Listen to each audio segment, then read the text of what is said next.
स्वागत है आप सबका मेरे चैनल एग्जाम प्रिपरेशन में। जैसा कि आपको पता है हम मध्य प्रदेश की कवि पढ़ रहे थे और इसके रिलेटेड हमने एक पार्ट इसका कंप्लीट कर लिया था, जिसमें हमने एमपी के काफ़ी कवियों के बारे में पढ़ लिया था और हम सेकंड पार्ट पढ़ रहे हैं इसमें, जो हम आज पूरा कंप्लीट कर लेंगे। एमपी में कौन कौन से कवि और रह गए थे मध्य भारत की और प्राचीन भारत की। जैसे कि आपको पता है प्राचीन भारत के जितने भी कवि थे उन सारे कवियों को हमने पहले फर्स्ट पार्ट में पढ़ लिया था और सेकंड पार्ट में हम जितने भी आज आएंगे मध्यकाल के सारे कवियों के बारे में पढ़ लेंगे। तो पहले मैं बता देती हूँ मैंने कौन कौन से मैंने इससे पहले फर्स्ट वीडियो में कौन कौन से कवियों के बारे में पढ़ा दिया था। तो हमने कालिदास के बारे में पढ़ लिया था, जिनका जन्म कहाँ पे हुआ है, जिनका जन्म के बारे में कोई भी कंफर्म पता नहीं है, लेकिन मध्य प्रदेश में अगर संबंध पूछा जाता है तो मध्य प्रदेश में कहाँ से उनसे संबंध रहा है, उज्जैन से उनका संबंध रहा है। ठीक है, और उन्होंने टोटल कितनी रचनाएं की, टोटल उनकी 7 आ जाती हैं, जिनमें से 2 महाकाव्य आ जाते हैं, एक खंड काव्य था और गीत काव्य भी उनका एक ही है जो बहुत ज़्यादा फेमस है, ऋतु संहार आ जाता है। ठीक, और उनके कितने नाटक है, 3 नाटक हैं। अगर आपसे पूछा जाता है कि सबसे सुंदर रचना कौन सी मानी जाती है कालिदास जी की, तो आप याद रखना अभिज्ञान शकुंतलम उनकी सबसे सुंदर रचना मानी जाती है। और सबसे पहली रचना कौन सी मानी जाती है, मालविका अग्निमित्रम उनकी पहली रचना मानी जाती है। इसके बाद हमने पढ़ा था भर्तृहरि के बारे में, जिसके बारे में हमने बताया था कि जो उज्जैन के राजा चंद्रगुप्त थे, चंद्रगुप्त विक्रमादित्य के बड़े भाई, छोटे भाई पता नहीं, भाई बस पता थे कि भर्तृहरि उनके ही भाई थे। ठीक है, और इनका भी संबंध कहाँ से, उज्जैन से ही। इनकी कितनी शतक थे, 3 शतक थे, नीति शतक था, श्रृंगार शतक था और वैराग्य शतक थे। इसके बाद हमने पढ़ा था बाणभट्ट के बारे में, जो कहाँ से हर्षवर्धन के दरबारी कवि थे और इन्हें साहित्य का क्या बोला जाता है, बारांचल केसरी भी बोला जाता है। और भभूति के बारे में भी हमने पढ़ लिया था, जिनका जन्म कहाँ हुआ था, महाराष्ट्र के विदर्भ में हुआ था। और इनका क्या फेमस था, इनकी जो उपाधियां थी, उन्हें कौन कौन सी उपाधि दी गई थी, तो भारत का मिल्टन भी उन्हें कहा जाता था और अम्बेक भी उन्हें कहा जाता है, कैसे भभूति को कहा जाता है। ठीक है, और हमने इसके बाद केशवदास के बारे में पढ़ा था, जिससे मैंने बताया था केशवदास का जन्म मध्य प्रदेश के ओरछा में हुआ था। और इसके बाद हमने भूषण के बारे में पढ़ा था, जो मध्य प्रदेश में उनकी सबसे फेमस रचना कौन सी मानी जाती है, भूषण की 36 साल दशक मानी जाती है, जो राजा 36 साल के यहाँ पे। ठीक है, और अगर पूछे जाते तो उन्हें उपाधि किसने दी थी भूषण की, तो आप याद रखना रुद्रदोष सोलंकी जो चित्रकूट के राजा थे उन्हें उपाधि दी थी। और उनका उपनाम क्या माना जाता है भूषण का, तो जटाशंकर उनका नाम था। इसके बाद मैंने पद्माकर के बारे में पढ़ लिया था, जो मध्य प्रदेश के सागर जिले में जिनका जन्म हुआ था। माखनलाल चतुर्वेदी तक मैंने आपको पढ़ा दिया था, जो होशंगाबाद की बावई में उनका जन्म हुआ था। और होशंगाबाद की बावई में उनका जन्म हुआ था, जबकि उनका समारोह कहाँ होता है, खंडवा में मनाया जाता है। ठीक, और उनके 3 मैंने बताई थी कि पत्रिका थी, प्रभा, प्रताप और कर्मवीर, जो सबसे फेमस उनकी कर्मवीर पत्रिका थी। ठीक है, और उनकी सबसे फेमस रचना अगर पूछी जाती है तो आप याद रखना पुष्प की अभिलाषा उनकी सबसे सुंदर सबसे अच्छी रचना मानी जाती है। और उपाधि अगर पूछे जाते तो उन्हें भारतीय आत्मा के नाम से जाना जाता है। इसके बाद आज हम पढ़ने वाले हैं किसके बारे में, बालकृष्ण नवीन शर्मा के बारे में। अगर आपसे पूछा जाता है इनका जन्म कहाँ हुआ था, तो आपको पता होना चाहिए इनका जन्म कहाँ हुआ था, मध्य प्रदेश के शाजापुर में इनका जन्म हुआ था। अगर आपसे पूछे जाते हैं इनकी रचनाएं कौन कौन सी, तो आपको इनकी रचनाएं याद रखनी है। उर्मिला है, कुमकुम है, रश्मि रेखा, प्राणापन आ जाता है और हम बिस्पाई जन्म के। और एक और इनकी फेमस आ जाती है, विशाखा आ जाती है। सॉरी, जो हम बिस्पाई जन्म के वो अलग रचना और विशाखन की अलग रचना है। तो इनकी सारी रचना 4-5 रचना आपको याद रखनी है। उर्मिला, कुमकुम, रश्मि रेखा, प्राण अर्पण आ जाते, हम बिस्पाई जन्म के और विशाखा इनकी रचना आ जाती है।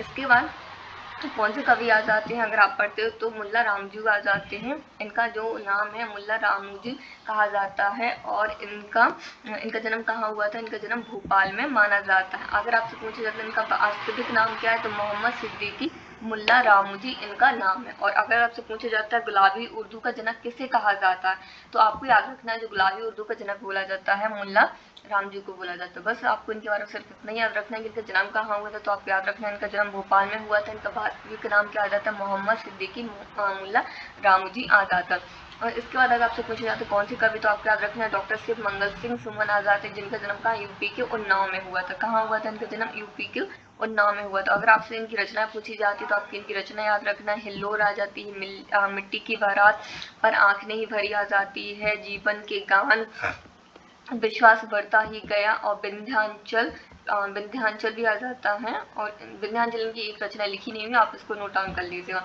तो हमें पहले क्या डॉक्टर शिवमंगल सिंह सुमन का जन्म कहाँ हुआ था, यूपी के उन्नाव में हुआ है।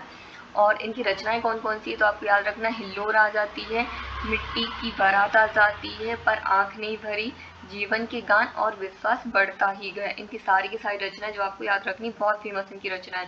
इसके बाद है सुभद्रा कुमारी चौहान, जिनका जन्म कहाँ हुआ था? प्रयाग यूपी में इनका जन्म हुआ था। तो आपको इनका याद रखना है कि मध्य प्रदेश में सुभद्रा कुमारी चौहान का जन्म, सॉरी संबंध पूछा तो आपको इनका क्या बताना, इनका जन्म मध्य प्रदेश में नहीं हुआ है, लेकिन क्या है, प्रयाग उत्तर प्रदेश में इनका जन्म हुआ था। अगर आपके इनसे रचना पूछी जाती है तो आपको याद रखना है मुकुल इनकी रचना है, त्रिधारा भी आ जाती है इनकी रचना, सीधी सादी चित्र आ जाते हैं, सभा के खेल भी इनके आ जाते हैं।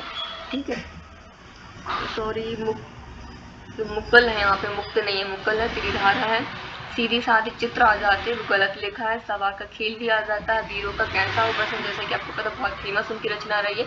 और झांसी की रानी भी इनकी बहुत फेमस रचना रही है, जिनके लिए इन्हें कौन सा अवार्ड मिला था? शैक्सपियर अवार्ड भी मिला था।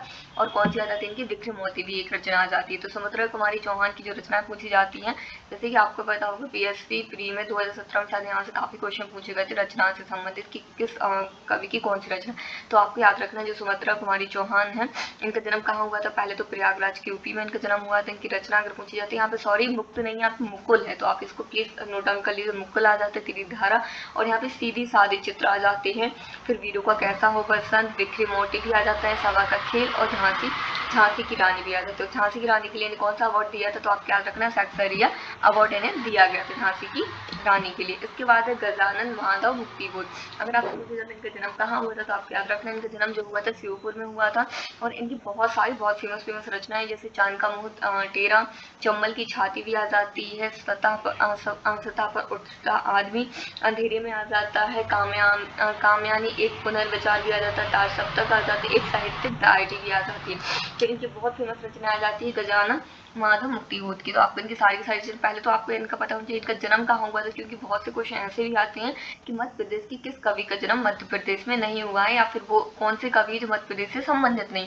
तो पहले तो हमें सारे कवियों के बारे में पता होना चाहिए कि किस कवि का जन्म मध्य प्रदेश में कहाँ पे हुआ है और उनकी रचनाएं कौन कौन सी। तो जैसे कि इनका पता गजानन मानव मुक्तिबोध का जन्म कहाँ हुआ था? श्योपुर में हुआ है। इनकी जो फेमस रचना है चार का मुंह टेरा, चंबल की छाती है, सतह पर उठता आदमी, अंधेरे में, इनकी आप कामयानी और कामयानी एक साहित्यिक डायरी, तो आप प्लीज इसे याद रखिएगा। और चार का मुंह टेरा, ये बहुत उनकी फेमस रचनाएं आ जाती हैं, तो आप इनको प्लीज बहुत अच्छे से याद कर लीजिए। और 3-4 बार अगर आप इनको पढ़ेंगे तो आपको वैसे भी याद हो जाएगा।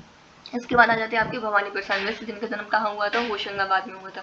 अगर आपसे पूछा जाता है भवानी प्रसाद मिश्र का जन्म कहाँ हुआ था? होशंगाबाद में हुआ था। और होशंगाबाद के बाबे में किसका जन्म हुआ था? तो माखनलाल चतुर्वेदी का जन्म कहाँ हुआ था? होशंगाबाद के बाबे में हुआ था। अगर आपसे पूछे जाते हैं कि फेमस रचना कौन कौन सी, तो आप याद रखना गीत फरोश भी आ जाती है इनकी, और गीत, और कौन सी आ जाती है? गांधी पसचरी आ जाती है, सॉरी यहाँ पे पसचरी है, गांधी पसचरी आ जाती है, और गीत फरोश भी आ जाती है, दोनों अलग अलग रचना है।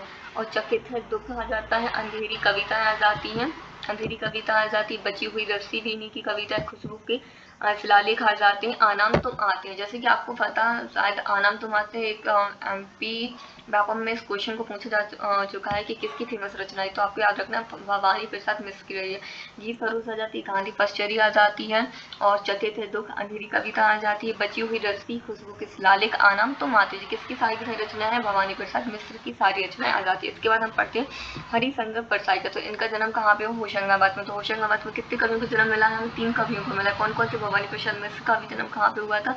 होशंगाबाद में हुआ। जबकि हरिशंकर परसाई का जन्म कहाँ पे हुआ? होशंगाबाद में। अगर इनकी पत्रिका पूछी जाती है तो आपको इनकी पत्रिका याद रखनी। इनकी जो पत्रिका आ जाती है वसुधा पत्रिका है। कौन सी पत्रिका? इनकी बहुत फेमस पत्रिका रही है वसुधा पत्रिका रही। अगर आपकी इनसे रचनाएं पूछी जाती तो आपको याद रखनी इनकी जो फेमस रचना रही रानी नागफली की कहानी रही है, तट की खोज रही है, भूत के पाप पीछे, जैसे कि आपको शायद इस कहानी के बारे में आपने सुना भी हो, भूत के पाप पीछे, सदाचार का ताबीज। तो आपको इनकी इतनी ही रचना याद करनी है। कौन कौन सी आती है? हरिशंकर परसाई का पहले तो आप याद रख लीजिए कहाँ इनका जन्म हुआ था? होशंगाबाद में इनका जन्म हुआ है। रानी नागफली की कहानी बहुत फेमस है इनकी, तट की खोज भी आ जाती है, भूत के पाप पीछे, सदाचार का ताबीज आ जाता है, और उनकी और भी काफी अच्छी अच्छी रचनाएं, जैसे उनके दिन, फिर एक उनकी रचना आ जाती है हंसते हैं रोते हैं, जैसे उनका ही आ जाता। और एक और उनकी रचना है निठल्लों की डायरी। तो आप इसको याद रखना सकते हैं, अगर आप चाहें तो निठल्लों की डायरी भी रख सकते हैं। ठिठुरता हुआ गणतंत्र, अगर आपसे पूछा जाता है कि इसकी रचना तो आपको याद रखना है। ठिठुरता हुआ जो गणतंत्र है हरिशंकर परसाई की ही रचना है। भूत के पाँव पीछे भी आ जाता है, सदाचार का ताबीज और जैसे उनके दिन फिरे। तो ये सारी की सारी रचना किसकी है? हरिशंकर परसाई की। और इनकी एक फेमस पत्रिका कौन सी है? वसुधा। इनकी वसुधा पत्रिका इनकी बहुत फेमस पत्रिका भी है। इसके बाद है सत सिंगा जी, तो आपको याद रखना है इनका जन्म कहाँ हुआ था? सत सिंगा जी का जन्म हुआ था मेवाड़ के खजूरी गांव में हुआ। तो खजूरी गांव में हुआ। तो अगर आपसे पूछा जाए तो इनका प्रसिद्ध ग्रंथ कौन सा है? तो सॉरी यहाँ पे लिखा नहीं है, पश्चरी इनका प्रसिद्ध ग्रंथ है। सिर्फ उनका एक ही ग्रंथ है, पश्चरी। तो आपको याद रखना है जो इनका सत सिंगा जी का जो ग्रंथ कौन सा? पश्चरी है, जो निमाड़ की खजूरी गांव बड़वानी में इनका जन्म हुआ था। ठीक है, इसके बाद आपको याद रखना है शरद जोशी, इनका जन्म कहाँ हुआ था? उज्जैन में हुआ था। अगर आपकी इनकी रचना पूछी जाती तो आपको इनकी रचना याद रखना है। परिक्रमा आ जाती है, फिर किसी बहाने आ जाता है, जीप पर सवार इल्लियां भी आ जाती हैं, एक था गधा और अंधों का हाथी भी आ जाता है, अंधों का हाथी और राह किनारे बैठ। तो ये सारी की सारी रचना किसकी आ जाती है? शरद जोशी की आ जाती है। तो पहले तो इनका जन्म कहाँ हुआ था? शरद जोशी का उज्जैन में हुआ था। ठीक है, तो आप इनका याद रखिएगा, शरद जोशी का जन्म कहाँ पे हुआ था? उज्जैन में। जबकि सत सिंगा जी का जन्म कहाँ हुआ था? निमाड़ में हुआ था इनका जन्म। ठीक है, और इनकी रचना अगर पूछी जाती है तो आपको याद रखना, परिक्रमा आ जाता है, फिर किसी बहाने जीप पर सवार इल्लियां, एक था गधा और राह किनारे बैठ। तो सारी की सारी किसकी आ जाती है? शरद जोशी की आ जाती है। इसके बाद अगर आपसे पूछा जाता है कौन है, तो आपको याद रखना आचार्य दुलारे वाजपेयी, जो उत्तर प्रदेश को नाम में जिनका जन्म हुआ था। तो इनका जन्म कहाँ हुआ था? आचार्य नंद दुलारे वाजपेयी को यूपी के उन्नाव में हुआ था। इनकी रचना बहुत फेमस है, 3-4 इनकी रचना है। 20वीं शताब्दी आ जाती है इनकी रचना। और आधुनिक साहित्य भी आ जाता है। राष्ट्रीय भाषा की कुछ समस्या, राष्ट्रीय भाषा की कुछ समस्या इनकी ही रचना आ जाती है। और आधुनिक साहित्य सृजन और समीक्षा। तो आपको इनकी याद रखना है सिर्फ इनकी 4 ही रचना। कौन कौन सी? 20वीं शताब्दी आ जाती है, आधुनिक साहित्य आ जाती है, राष्ट्रीय भाषा की कुछ समस्याएं आ जाती हैं और आधुनिक साहित्य सृजन और समीक्षा। ये सारी की सारी किसकी आ जाती हैं? आचार्य नंद दुलारे वाजपेयी की आ जाती है। इसके बाद हमें पढ़ना है घाघ के बारे में। तो घाघ इनका घाघ तो भी जो जिन्हें क्या बोला जाता है? महान किसी पंडित के रूप में जाना जाता है। और अगर आपसे पूछा जाता है किसके समकालीन, तो आप याद रख लीजिएगा ये अकबर की समकालीन। तो अकबर ने किसकी उपाधि दी थी? अकबर ने चौधरी की उपाधि ने दी थी। और अकबर ने मियाँ की उपाधि किससे दी थी? तो आप कमेंट करके बताइएगा इसको। ठीक है, और इसके बाद बस इतना ही। और अच्छा, और शायद एक और आपका एक क्वेश्चन आपका छूटा, आप प्लीज इसे नोट डाउन कर लीजिएगा कि मध्य प्रदेश में बाल साहित्यकार के रूप में किसे जाना जाता है? तो आप इसको याद रख लीजिएगा, जहूर बख्श को मध्य प्रदेश के बाल साहित्यकार के रूप में जाना जाता है। प्लीज इसको नोट डाउन कर लीजिएगा, मैंने इसमें स्लाइड में कहीं भी शो नहीं किया इसको। तो बस आज के लिए इतना ही। और अगर आपको मेरी वीडियो पसंद आती है तो प्लीज़ लाइक सब्सक्राइब कीजिए और ऐसी वीडियो के साथ जुड़ने के लिए मेरे चैनल के साथ जुड़े रहिए। And thank you so much.